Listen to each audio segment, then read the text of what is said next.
Capítulo 8. Soy un niño todavía. No podría sobrevivir solo en el mundo. Por las noches rezo. Me han enseñado a rezar y yo tengo fe, porque soy pequeño todavía. Me han dado un Dios que cabe en un rosario. Un día estoy en una reunión familiar y mi papá dice, si tuviera un hijo puto drogadicto lo mataría. ¿Para qué tener un hijo así? Pregunta a todos en la mesa.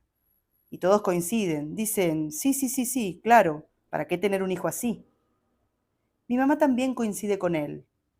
Yo, que entiendo todo lo que se teje alrededor de mi feminidad, entiendo también su amenaza. Noches atrás escuché que le preguntaba a mi mamá por qué yo era tan afeminado para hablar, y ella contestó que no sabía. Ahora que lo escucho anunciar su deseo de matarme, tengo mucho miedo. Yo lo vi apuntarme con un arma directo a los ojos. Ya lo vi golpear a mi mamá. Ya vi cómo mi mamá acepta todo de él con una sumisión de animal desvalido. Por eso rezo, para que esta pesadilla, la pesadilla de mi vida, termine. El deseo de morir viene de muy niño, un prematuro fantasma del suicidio con el que me entiendo desde pequeño. Sé que está ahí, lo identifico con claridad, lo distingo de entre todos los deseos posibles, aún sin saber que me libraré de él al convertirme en travesti, que contrario a lo anunciado, la salvación serán un par de tacos y un lápiz de labio color rosa viejo. Pasaré muchas noches reza que te reza, para que al despertar la vida sea otra, para que mañana sea diferente.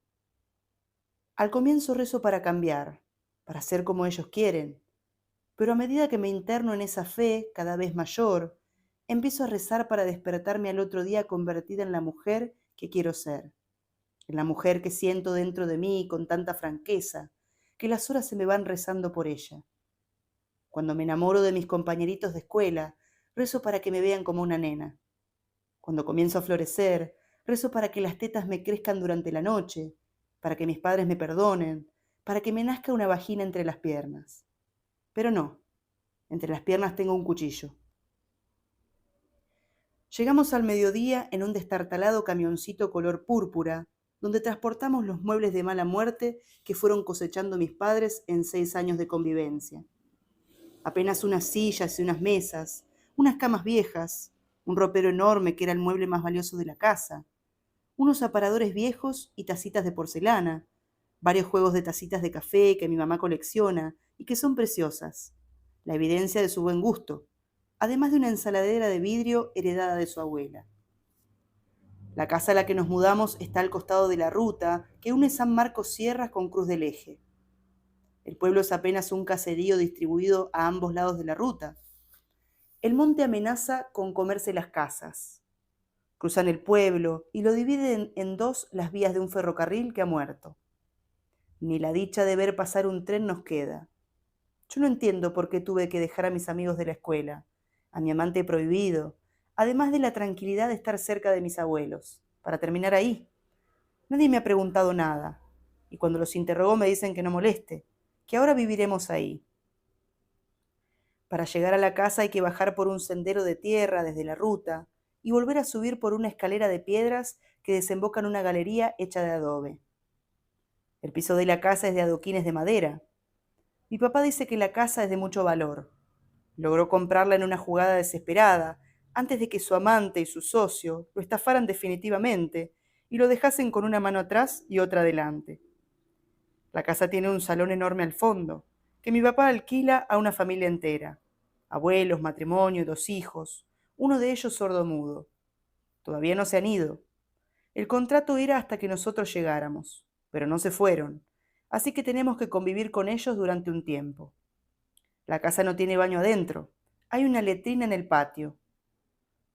Antes vivíamos en el garage de la casa de mi abuela. No recuerdo por qué mi papá no estaba con mi mamá y conmigo, pero un día apareció y a los pocos días estábamos cargando todo para mudarnos. Dejar la ciudad y la cercanía de mi abuela, India, para irnos a vivir al medio del monte. ¿A quién se le ocurre?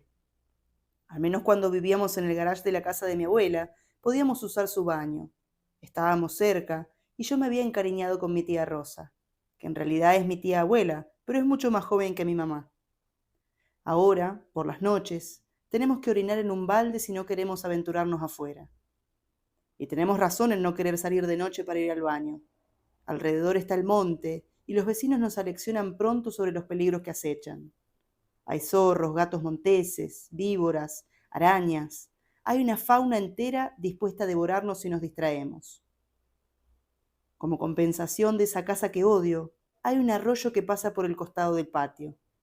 Es perfecto. Se puede tomar de esa agua tranquilamente.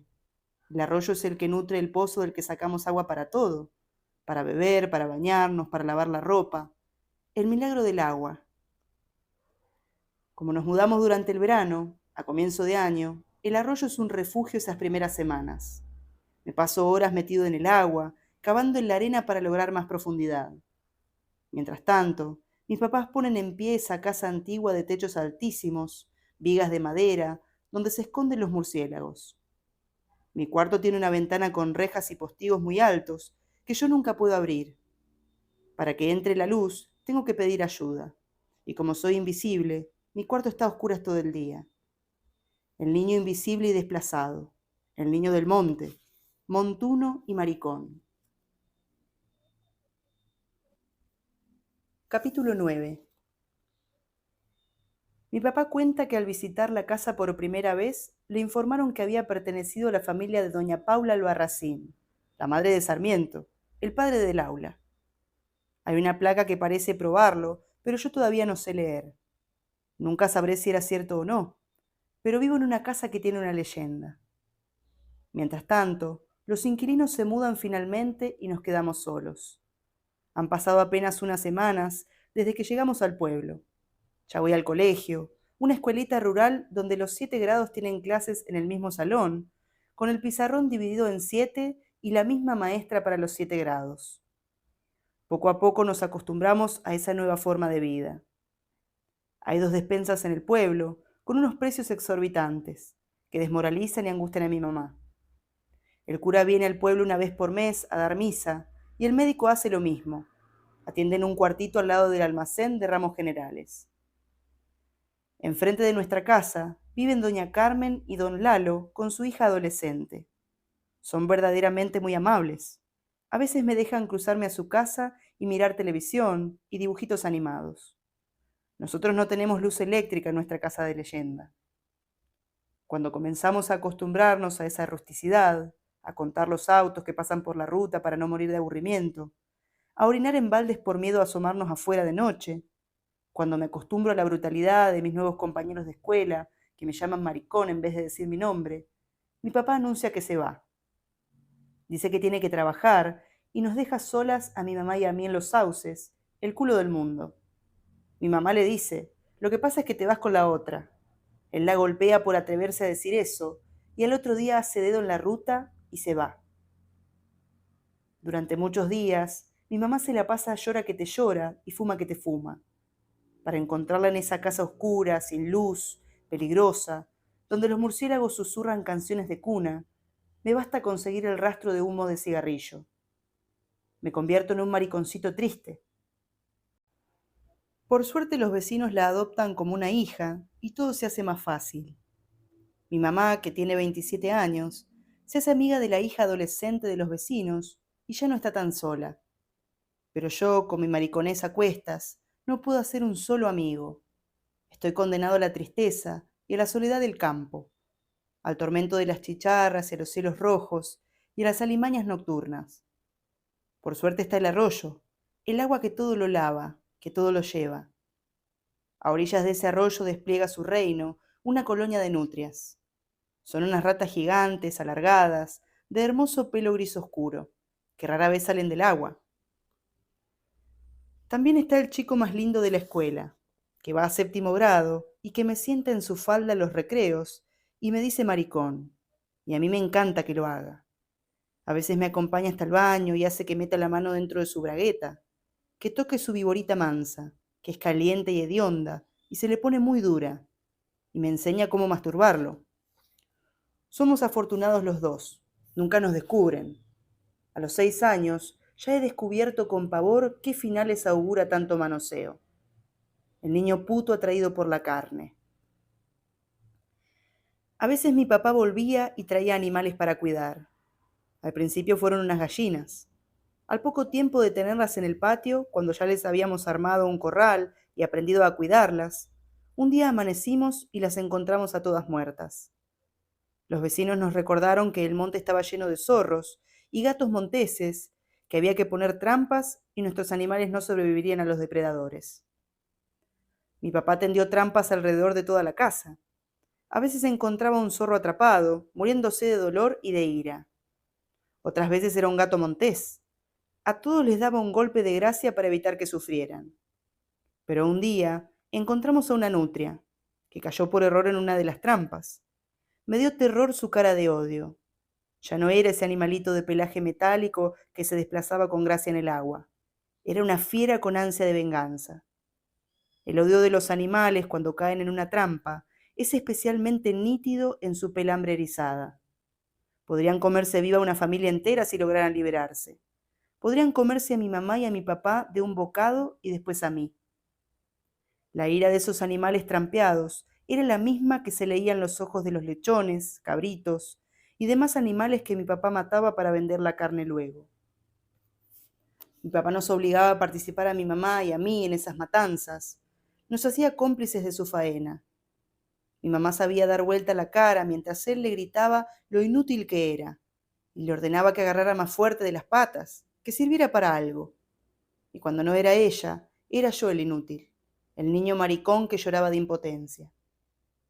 Era tal la crueldad de esa vida que yo pensaba que a mi papá iba a pasarle algo realmente malo, que alguna vez iba a ser comido por alguno de esos animales, que iba a terminar igual de despanzurrado que ellos, debajo de un montón de pelos, plumas, escamas, entrañas sanguinolentas de todos los animales que había matado, de todo el daño que había causado, de todo el odio que irradiaban esos pobres animales que morían, dejando su último resuello en el esfuerzo por escapar, a veces de las manos de mi mamá y a veces de las mías, provocándome unas pesadillas insoportables por las noches, con sus chillidos y su desesperación, y su agónico, interminable reclamo. Vivir en el monte era vivir en el calor y la furia.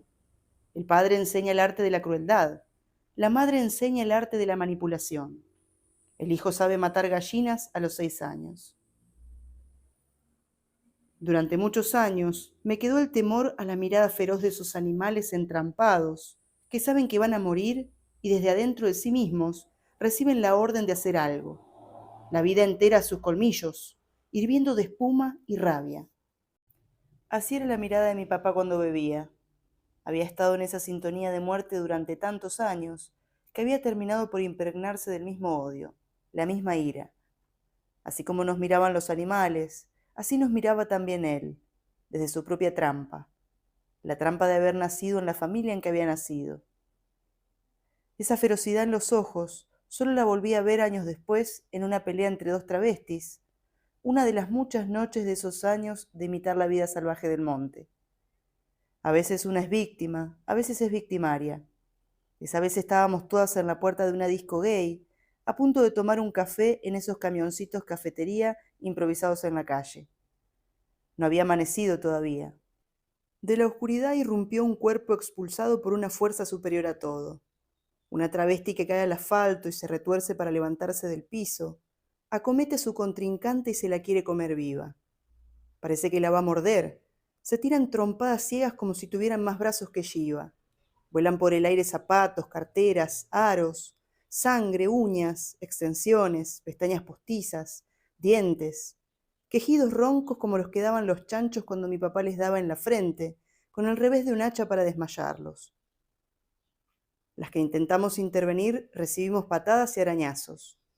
Cuando quiere intervenir la policía, es expulsada de la misma manera.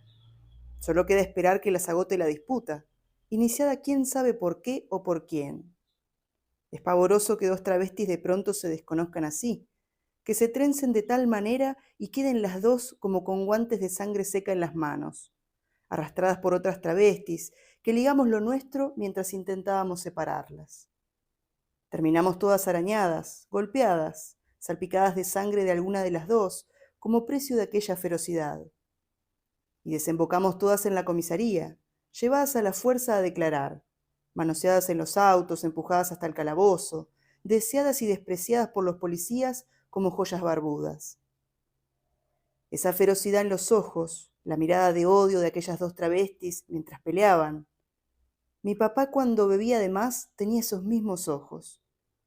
Todos los animales atenazados por las fauces de una trampa de hierro comparten esa misma mirada.